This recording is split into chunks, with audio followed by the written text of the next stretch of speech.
The broadcast is now starting. All attendees are in listen-only mode.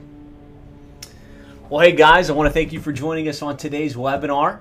We're going to be talking about Google Places and how to merge your old Google Places listing with the new Google Plus Local. And looks like we got a strong turnout, so I'm excited.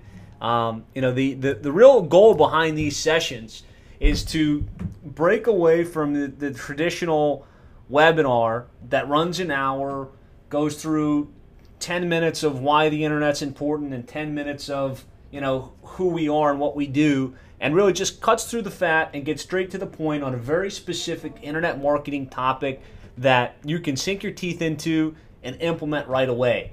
So my goal behind these sessions is to keep it less than 10 minutes, get to a very specific topic, and then open up for questions. Answer questions about that specific topic, and then let you pick my brain on any questions that are pressing to you about internet marketing, search engine optimization, Google Map optimization, social media, and really spend the majority of the time on the webinar interacting about things that are relevant to you. So I know we're all excited about the 4th of July, and I'm sure you guys are probably maybe taking a long weekend this weekend, but I do see I've got a number of you here. This is an interactive webinar, so I'm live, you're on the session. If you have questions, you can raise your hand like Cynthia did. Cynthia, I'm going to try and unmute you.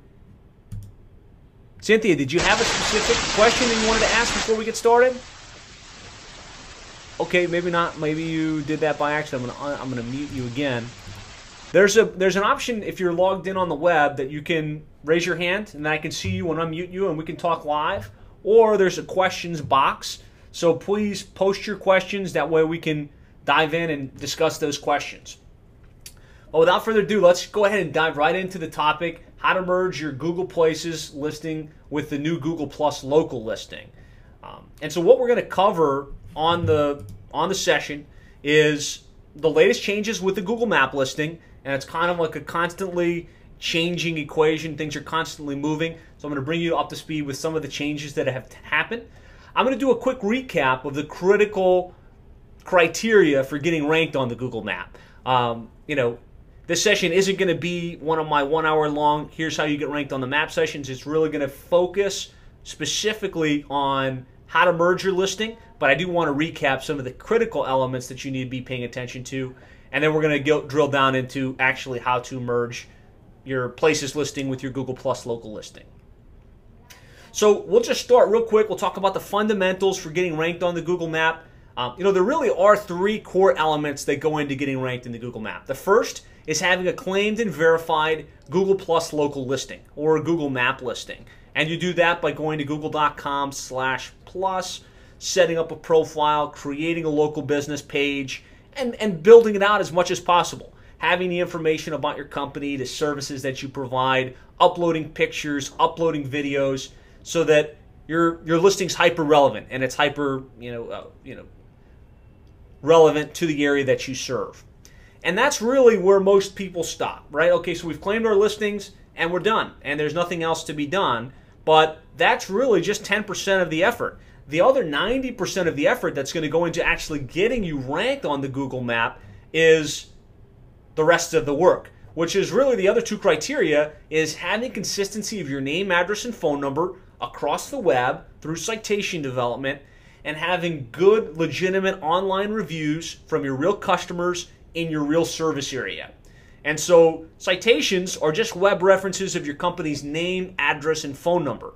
And you get citations on sites like Angie's List and City Search and yellowpages.com and Best of the Web and Hot Frog, and there are literally hundreds and hundreds of online directories that your company could be in.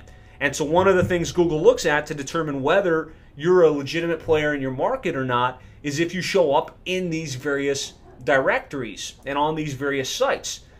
But the critical piece of it is consistency of your name, address, and phone number.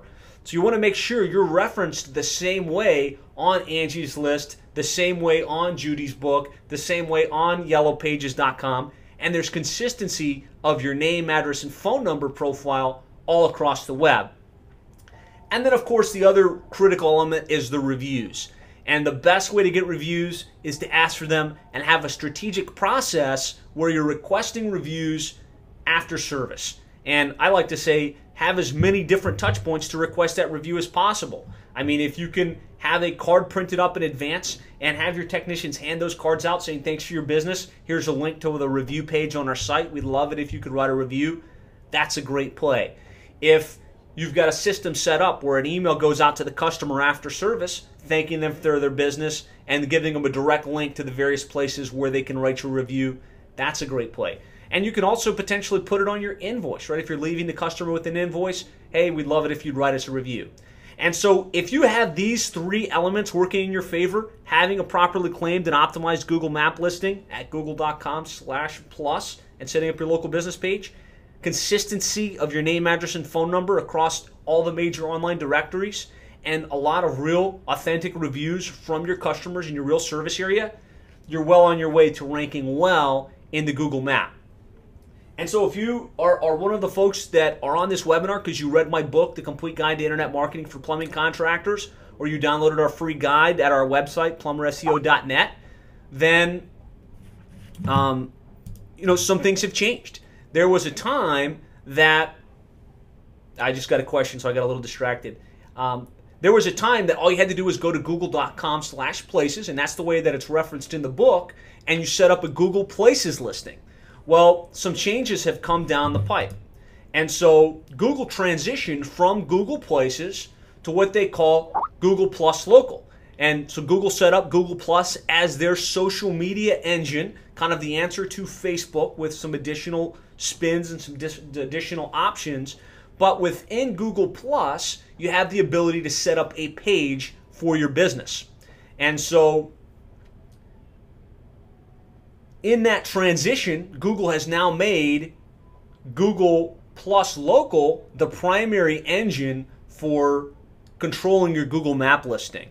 And so you have to follow the process now, even if you had a claimed Google Places listing, to set up your Google Plus Local page and merge it with your old Google Places listing. And that's what we're going to be covering on this brief, short and to the point session. And I just want to stop for a second because, like I said, this is live. I want you to ask questions. I want this to be interactive, and there have been a couple comments that I want to address. Steve Luttrell is asking whether there's going to be a replay of the webinar. Absolutely. I'll send you a link where you can watch a recording of this webinar, as well as some additional resources that walk you through implementing some of this stuff. And James just wanted to say hello. So, hey, James Cole, thanks for joining us on the webinar, and I appreciate you saying hi. So let's talk about how to merge. There are really 5 simple steps to merging your old Google Places listing with the new Google Plus Local listing. And I'm going to go into depth on each one of these, but real quick, the first thing you're going to want to do is you're going to log in to your Google account with the Gmail or the Google profile that was set up to claim your Google Places listing. From there, you're going to make sure that you have a personal profile page on Google Plus, and then you're going to set up a business page for that as well. From there, I'm going to show you how to do it. You're going to get a pin in the mail. You're going to type in that pin, and you'll be good to go. So James has a follow-up question. For the people that are using your services, do I need to merge, or is this something you're going to do? So James Cole is one of our customers. James, yeah, actually, this is something we've already taken care of for you, so you don't need to worry about this. It's really more just an educational overview. But I'm sure you'll get benefit from it if you want to stick around, and I will be available live in a few minutes here for additional questions and answers. Hope that answered. Okay, great. Thanks, James. Okay, so first you want to make sure whether or not you have a merged or unmerged listing. And so a non-merged listing, when you go to it, it's going to say manage this page right within your listing, and there's going to only be 2 options along the top, about us and photos. And so it would look something like this. If you go to Google, and the way you would pull this up, you'd go to Google and you type in your company and then the city and the state that you're in, and then you would find your listing, and it would say your company name with the link that says the number of reviews that you have, or more information if you don't have any reviews. When you click on that page, you're going to get to your Google Places listing. And if what you see at the top says About and Photos, only those two options, and it says down in the bottom right-hand column, Manage this page, that would be an indication that you haven't completed the merge process on your Google Plus local listing. And on the same token, if you did that same search and you found your listing and it was merged, then you'd see something like this, where it says About at the top, Post, Photos, and Videos. So there's additional options, and no longer is that Manage Page button available. So that's how you'll be able to tell if you or your guys that are doing this for you have done this properly and completed the process. So once you've done this and you've identified, okay, I either have a listing that needs to be merged or I don't, the first thing you'll want to do is go to google.com/places and log in. Ideally, you want to complete this process on the same Google account that was used to claim your Google Places listing initially, so you don't create a duplicate or wind up creating an additional version of something that already exists. And so you would go to google.com/places, which is a screen that looks like this. You go to the top right-hand corner, you click the Sign In button, and once you sign in, if you get a dashboard that shows some statistics, gives you some information about your company and where you're located, well, then you can feel pretty confident that you've got the right Google account, and now you can go to the next step, which is to go ahead and go to google.com/plus, which is now your Google Plus area. And so once you're in Google Plus, you're going to go to the home area and you're going to set up a page for your business. And so once you log in, you'll see a screen that looks like this. If you scroll to all the way to the top left-hand corner, up in the area where it says Home, there'll be a little box that pops out, and down the list is something that says Pages and Local. What you're going to start with is you're going to click Pages. You're going to click on that, and then it's going to give you the option to create a page for your business. And so you'll get a pop-up screen that looks like this, and you want to click the one that says Local Business or Place, because you're setting up a local business page. You're not setting up a brand or some other entity. So you definitely want to click Local Business and then type in your number. So you're going to type in the phone number of your business, the main name, address, phone number that was used in your Google Places listing. And ideally what we're looking for is Google to match this phone number to a listing that already exists on Google Places. So instead of creating a duplicate version, what you're doing is you're matching to an existing page. And then, there's going to be options of things that you can fill out. The information about your company, your phone number, your website address, opportunity to upload pictures, photos, videos. It's all pretty self-explanatory. Once you've saved that, now within that same area where your pages are, you'll have this button at the bottom that says Manage this page. And so that's where you're going to go in and complete the merge process.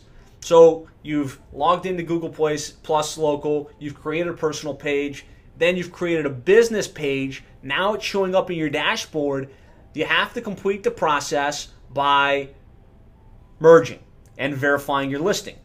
So what you're going to do is go back into that same section and you're going to request a PIN. And so that same button that I was showing you below where it said Manage your listing, you'd get to a screen that looks like this. You'd be able to click the Request a New PIN button, and it will say, okay, where do we mail the PIN? It's going to use the address that's already in your Google business listing, but then it's going to ask for the name of whose attention this should be sent, and press Submit, and a postcard now is going to be in the mail coming to you. So you have to wait a few days. You got to wait for your postcard to arrive. Once it gets there, you're going to get a postcard. It's going to look something like this. On the reverse side of it is going to be your PIN number. And so you're going to log back into google.com/plus.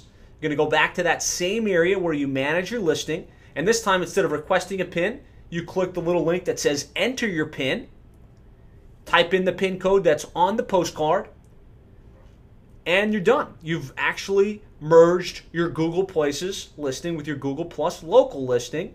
And just to confirm that you have all the settings right and everything is clean, when you log in to your personal Google profile with the exact same username and password that you used to do this whole process, in the top right-hand corner where your face will be, you'll get a drop down, and underneath that is going to be your Google Plus page or your Google Plus local page.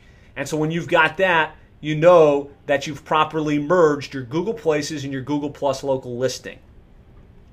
And so I do have a live screencast video that you can watch at plumberseo.net/merge. And on that video, I actually do this live. So as opposed to just looking at ScreenFlow like you just saw, you'll see me log in, log out, where I upload, what I click, and it's available there at plumberseo.net/merge.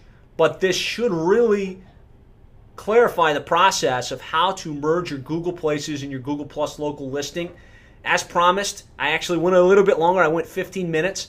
But the goal of these sessions is to keep the content short, sweet, to the point, cut through the clutter, give you something that you can sink your teeth into that'll make an instant impact and not waste a lot of your time, and then open it up for questions.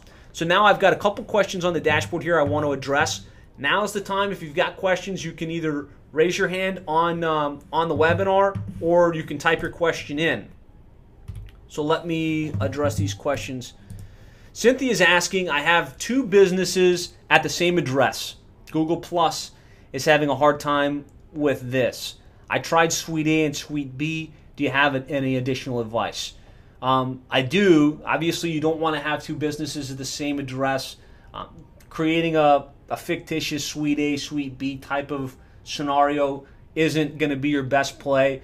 My question is, are they legitimately two different businesses? Is it like a plumbing company and some totally other kind of company? If you could post an update to that, I can definitely address that question.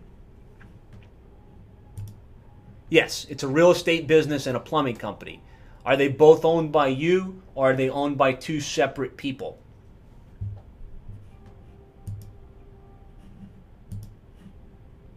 Okay, one person. So one person owns a real estate company and a plumbing company, and they're both at the same address. Unfortunately, this is going to create a duplicate concern in Google's mind, and so one listing is going to be the predominant listing, and the other listing is going to have an issue really ranking on the Google map at that same location.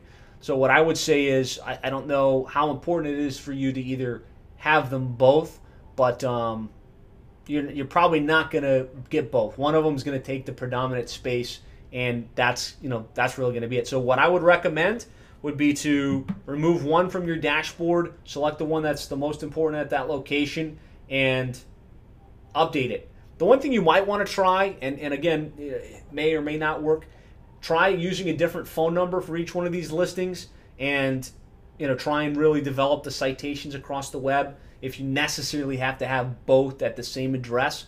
But it's going to be tough when trying to have two businesses rank at the same exact location. Okay, I was thinking, how do office park address? Okay, so she's now asking, what if I have an office park address? And if I understand correct, there's a couple different options for getting mailboxes for your business, right? There's the UPS stores, there's P.O. boxes, there's virtual offices, there's home addresses. The first two or three that I just mentioned are going to be bad plays. So trying to set up a P.O. box and make that your primary address for your business won't work for you on the Google map. Google's not looking to show companies that don't actually have a physical location. So a P.O. box is obviously not a physical location. They don't tend to rank well. Using a UPS store or a mailboxes, etc., there was a time where that worked well. I knew businesses that set up mailbox, etc. addresses all over town, added them to the Google map, and wound up ranking a lot of different areas. Google's really cracked down on that in the last couple months, and so that's probably not going to work very well for you in the long term. It might work temporarily. Right now it's not working very well. If you don't have an actual address that's a unique, small office that you can use, one option is to get a virtual office. And so a virtual office is a commercial building that will rent you like a cubicle, right? And they'll give you a unique suite number at their location that's recognized by the U.S. postal system, and then you'll have a unique address that you can put into Google Maps. And so that's an option that we've seen worked in some scenarios, and or use a home address that's not being used by your business. Just hide that address in the settings within the dashboard. And she says, thank you. So thank you for your question. I hope it helps. I wish I could say, yeah, you're going to rank 5 different businesses or 2 different businesses at the same address. I just haven't been able to see that work out too well in too many scenarios. So I hope that addresses your question. Okay, so Craig now has a question. Craig says, I follow Google's rules about not posting my home address. My plumber works from his home, and although his business shows up under his name, it doesn't show up in any other searches. So Google does, in their Google Places or Google Plus local guidelines, say you shouldn't list a business address publicly on the Google map. And they give you an option within the settings to hide your address. And I can list a number of scenarios where we have plumbing businesses that do work from a home business and have been able to get them to rank very well in the Google map. So what you want to do is within your Google Places settings, and if you go to that google.com/plumberseo.net/merge, I'll add a link to that where I have a guide for how to properly claim and optimize your Google Places listing or your Google Plus local listing. You want to hide your address within the settings. That way you're not breaking any of Google's rules. And then the other 2 criteria are super important. So having citations that reference that home address, having consistency of how the company's name, address, and phone number are referenced across the web, and then having a lot of real reviews from your real customers in your real service area. That's going to give you a great possibility of ranking well in the map, despite the fact that you work from a home or your plumber works from a home address. So Craig's follow-up, I have an electrician also working from his home and includes his home address, and he shows up well in search. Yeah, so he probably has some of those other criteria working in his favor.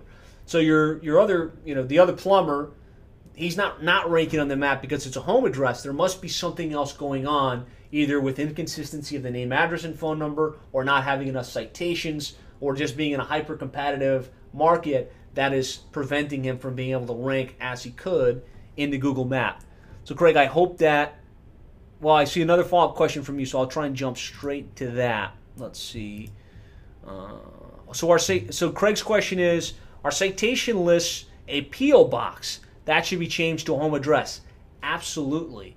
So the citation needs to be referencing, or so your citations or your web references, your directories, should be referencing whatever address you're trying to build credibility for in Google Maps. And so if it's a home address, then those citations should, and you want to check and make sure that the plumbing business owner is comfortable having their home address listed on Angie's List and City Search and rest of the web. But yeah, that needs to be the home address that's referenced as opposed to a P.O. box. So Craig, I hope that clarifies. I hope that really does clarify that for you. When a company moves from one address to another. Okay, so James Cole has a question. When our company moves from one address to another in a different zip code, how quickly does the address need to change? So there's some new guidelines around how to change your address, and there's a process that needs to be followed to let Google know, okay, we've moved from location A to location B, and if you do it right, it can be a pretty seamless process. You want to update it relatively quickly, and you want to make sure that we get into your main citation sources, so all of those places where we've referenced your other address, and bring them up to speed with the new address. So as soon as you have that new address and you can start to receive mail there, let us know and we'll go in and we'll make those updates for you, because the sooner we jump on that and start to update your listings, the better. So James, I hope that answers your question. Let's see. We got a lot of questions. I really appreciate you guys interacting on this one and asking your questions. I hope that this adds value.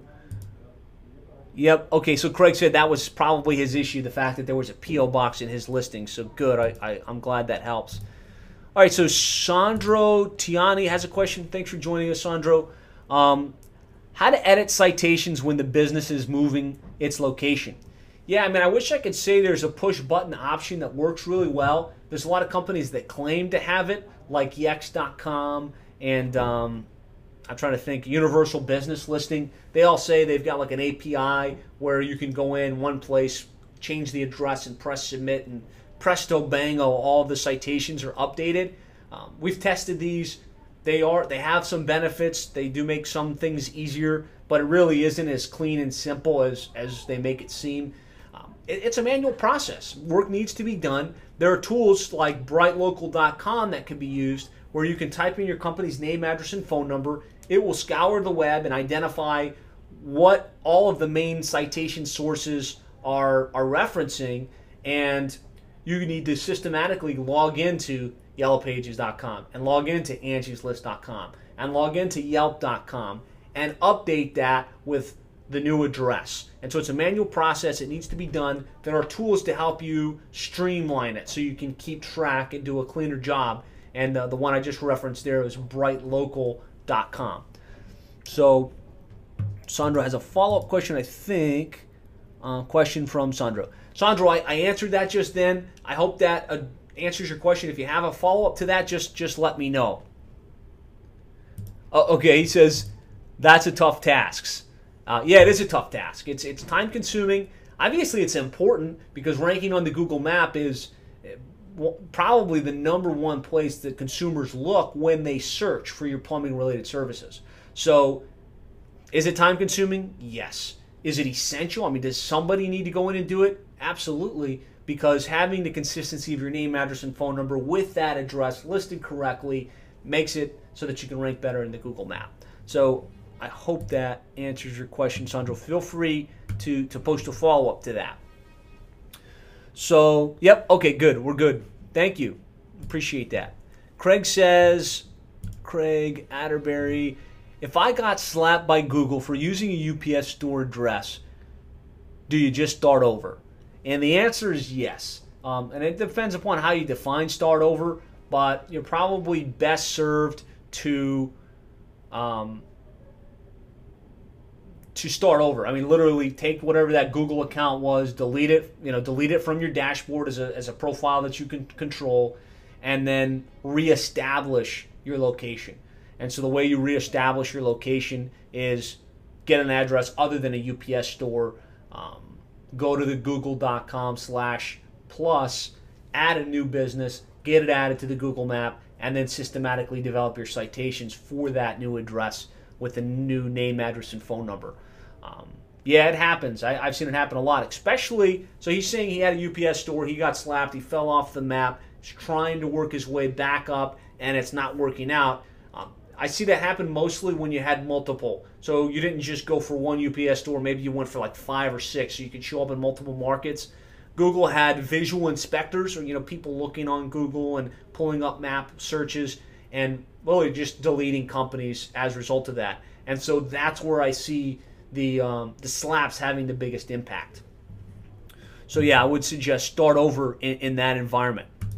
So great questions, great feedback. I really appreciate the engagement. I'm here, so if you have questions, most of these have been maps based. If you've got questions about things outside of the Google Maps, let's address them. Let's get them out on the table. All right, so Cynthia has a follow-up question. Just because I'd like to hear it, what are the percentages of increased leads with Google's 41st page listing, 31st page listings? I'm not sure, Cynthia, I apologize. I don't know if I follow that question. So if you send me a follow-up to it, I'll definitely answer it. Okay, hold on. Should be first. Oh, okay. So how big an impact does it have on your traffic if you're in the first spot? And listen, there are all kinds of reports on this from ComScore, from Bright Local, saying that the #1 listing gets, whatever the number is, 40, 50% of the clicks. I don't know the exact number. I don't know that there's an exact mathematical number to it. I can say that when we move a customer or a client from being, middle of page 1 to the top spot, the traffic increases exponentially. I mean, a vast majority of the people are clicking on the first 3 listings and predominantly in the organic section. So their eyes tend to go straight to the non-paid listings, which are the map listings in the organic section.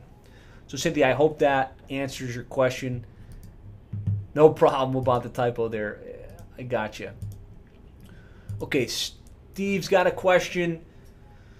Steve Luttrell, thanks for joining us. Addresses in gated communities because the little cars don't enter these areas. Did I miss? Maybe I missed the rest of the question. Send me a follow-up on that, Steve, and I'll try and answer it. James says, some people don't have Google Plus account and don't want to create one and won't leave feedback. Yeah, that's a great point. So getting reviews on the Google Map is really important. And so you want to have a strategy where you're sending out emails asking customers to write a review. But if they don't have a Google profile, they can't write you a review on Google. And so rather than trying to force people into that process, I mean, if somebody doesn't have a Google account and you're saying, hey, I'd love if you write me a review, and then giving them as the only option to write your review Google Maps, you're basically saying, spend 10 minutes figuring out how to set up a Google account on Google and then write me a review. That's less than ideal for two reasons. First of all, most of your customers aren't going to take the time. Second of all, that review is not going to carry as much weight as it could because Google looks at the reviewer's profile. And if they just set up a profile on Google for the sake of writing you a review and they've only written one review, it's probably going to wind up getting filtered out or washed away. So you're much better served when you ask people to write your review to give them a variety of options. And so Google Maps obviously is one of those. Angie's List might be one of those. Yelp might be one of those. And we'll find that a lot of consumers have different habits of how they interact online. And so one consumer that's a very active Angie's List user might not have a Google profile, but if you give them the option to write the review very simply on Angie's List, they're going to gravitate straight to that Angie's List review site. They're going to click on it and they'll write the review. And same for a Yelp listing person. Some people are just avid Yelp users. They write reviews after every restaurant that they go to, after every entertainment experience that they have. And so that user is going to go straight to your Yelp listing and write you the review. So making sure that you have a diverse set of options of where people can write reviews is really the right play. And you don't want just reviews on Google Maps anyways. You want to diversify where your reviews are happening because Google's looking across the spectrum. They're looking to see what reviews you have on yellowpages.com, on Yelp, on Angie's List, and all of that plays a factor in how you ultimately rank in the Google Map listings. So great question, James. I hope that answered your question. It looks like Craig had a follow-up. We got slapped when we verified our merge. Interesting. So you're suggesting that you followed the merge process, and after that merge transpired, your listing took a hit. That's interesting.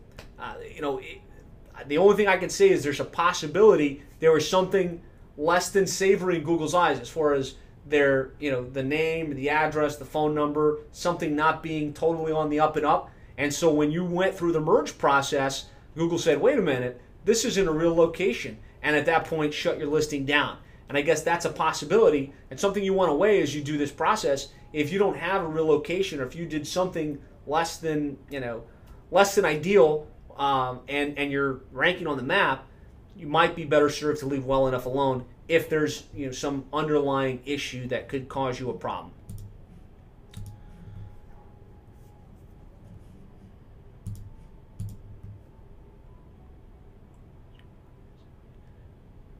Okay, so Cynthia had a follow-up comment. Josh, I took your advice about reviews from your podcast and printed clear labels on the back of our business card. That way we can peel off the link to the review site that the customer wants.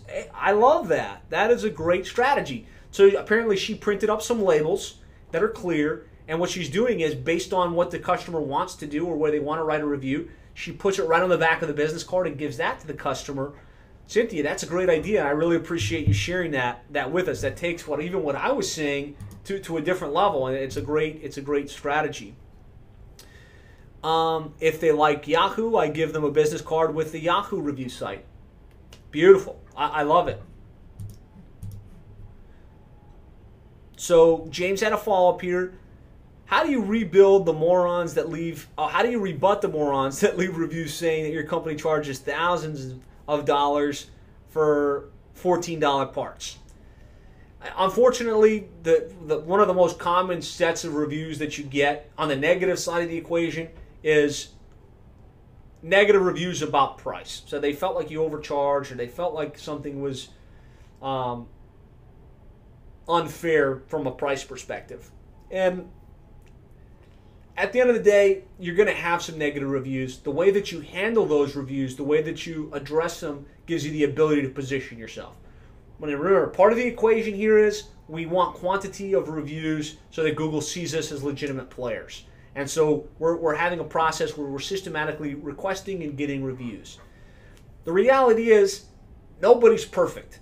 Some people are going to write bad reviews. Having reviews on your online profiles helps you with conversion. So somebody's trying to decide who they're going to hire. They come across your review site. They see that you've got 15 reviews, and let's just say 13 of them are good reviews and 2 of them are negative. That seems a whole heck of a lot more authentic than somebody that's got 15 pristine reviews. Because the reality is everybody's going to get a negative review now and then, no matter how good you are.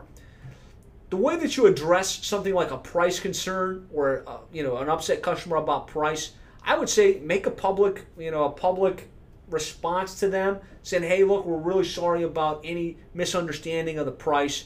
We appreciate your business and the opportunity to serve you, and would love to talk this over with you offline and have the opportunity to address the situation. You may be the high-priced player in your market, and I think that's a sound strategic move as a business. It's much harder to be profitable being the cheap guy. There's not a lot of money to be made being the cheapest provider in your area. And so, yeah, I mean, it's going to happen. The best way to do it is not to just ignore it, but to have a public response to it. But be prepared to say, hey, this is our price. We gave you an estimate up front, and unfortunately, it was more than what you were expecting, but it is a fair price, and it is what we charge for our services. So, I mean, I wish I had a better answer to that question, but unfortunately, that's life in the big city. Sometimes people will write dumb things online. So Craig followed up on his question about the listing getting slapped. They merged the listing, it disappeared, and he says it was because it was a UPS store address.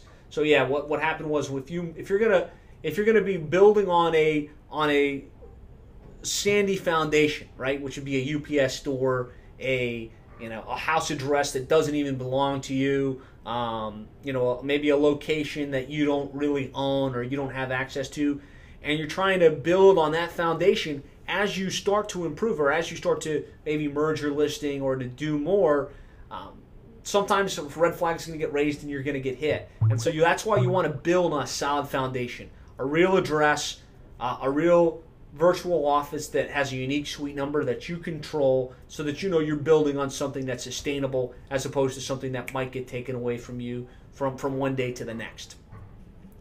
So great questions, great feedback. I appreciate you guys sticking around throughout the course of the session.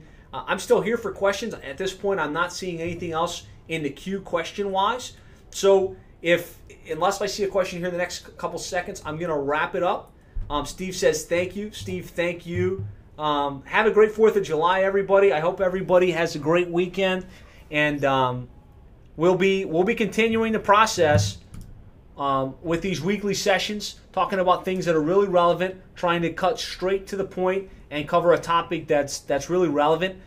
Right now, I'm looking at next week being about video marketing and how you can start to develop some good videos within your plumbing or HVAC business and really leverage that video content on YouTube, on social media profiles, in order to maximize your online presence and maximize the opportunity that video brings to the table. So keep an eye on your emails. You'll get an update as the session comes available. It'll probably be next Wednesday around this same time. Thanks, everybody. Thanks for all your feedback, and have a great weekend.